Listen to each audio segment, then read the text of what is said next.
Helmet तो नहीं है गाइस, तो ऐसे ही बना रहे हैं। बहुत मज़ा आ रहा है गाड़ी चलाने में। तो मैं आपका भाई भालीबाग प्रदीप और आप सभी का स्वागत है और नए वीडियो में। आज का जो ब्लॉग है वो मोटो ब्लॉग है, वो भी डिस्कवर बाइक चला रहा हूँ। तो मैं आपको सिर्फ नज़ारा दिखाऊँगा, कितना तगड़ा हमारे गाँव में नज़ारा। ये है यहाँ के रास्ते। और भाई साहब आ रहे हैं भाई, और भाई साहब भाई आ रही है, रुकना पड़ेगा।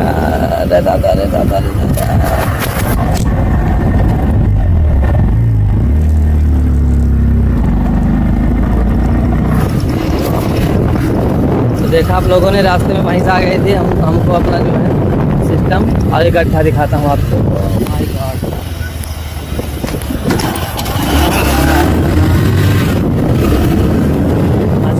का हो रहा है।